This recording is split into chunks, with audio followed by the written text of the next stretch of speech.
নিতেই থাকবে। কেন? ছেলে মানে বংশের প্রদীপ, নিতেই হবে, ছেলে সন্তান। কিন্তু আজকের এটা বাস্তবে কটা ছেলে বাবা মাকে ভাত দিচ্ছে? আজকে ম্যাক্সিমাম দেখবে ছেলে মেয়ে আজকে ডেটে কিন্তু সমান। আজকে তাই যখন একটা মেয়ে, ওই যে বললাম এই ইন্ডাস্ট্রি মানুষকে সেই শিক্ষা দেয় বাবা মার পাশে দাঁড়ানো, ছেলে হতে পারে মেয়ে হতে পারে, যে একটা মেয়ে হয়ে কিন্তু বলছে মায়ের স্বপ্নকে মেয়ে পূরণ করছে। ভালো না? খুব ভালো, খুব ভালো, ভালো। তো তো চলুন আমরা লাস্ট আর একজন ডিজাইনিং লিডার্সের মুখ থেকেই শুনবো। বেশি দিন হয়নি, সাবজেক্টটাতে জয়েন করেছে, মাত্র 2 মাস হয়েছে। আজকে সত্যি টিএস থেকে কি অ্যাচিভমেন্ট করতে পেরেছে ওনার মুখ থেকেই শুনবো। আমাদের বর্ণালী হয়েছে খুব বড় করে একটা গুড মর্নিং। মর্নিং। তো যে ম্যাম প্রোগ্রামটি এতক্ষণ ধরে কন্টিনিউ করেছি, ম্যামের জন্য একটা বড় বড় ডিক্লেয়ার হয়েছে। তো আমি সিস্টেমে এসেছি এবং আমাকে আজকে শিখিয়ে পড়ে এই জায়গাটাতে দাঁড় করে কাজের জন্য জয়ন্তী ম্যামের জন্য একটা বড় বড়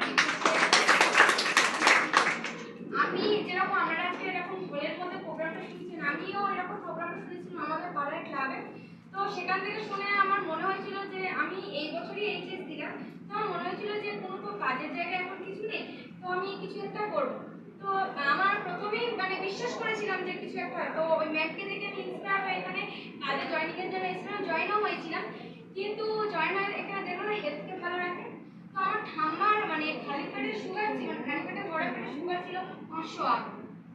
বুঝতেই পারছেন 508 মানে সুগার কতটা পরিমাণে, মানে সেই মানুষটা হাঁটার মতো ক্ষমতা থাকে না।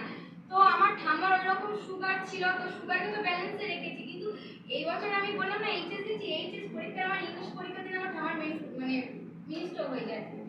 আর আজকের এই ডিভাইসটা আমার বাড়িতে তখন কোনো ছেলে মানে বাড়িতে কোনো বাবা আমার কোনো ছেলে প্রেজেন্ট ছিল না, শুধু আমার ম্যাম প্রেজেন্ট ছিল, আমি আর আমার মা।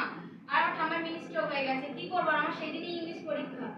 কি করবো সেই মানে সেই দিনটা বুঝতে পারছেন আমার মধ্যে ঝড় উঠে যাচ্ছে। আমার 9 ইংলিশ পরীক্ষা দিলেই আমার ঠাকুরদা মারা গিয়েছিল। আমি সেই দিনটা আমি আমার নিজের মধ্যে ছিলাম না। শুধু ম্যাম আমাকে একটা কথাই বলেছিল যে বর্ণালী তুমি মন দিয়ে পরীক্ষাটা দিতে যাও, তোমার ঠাম্মার কি হবে আমি দেখে নেবো।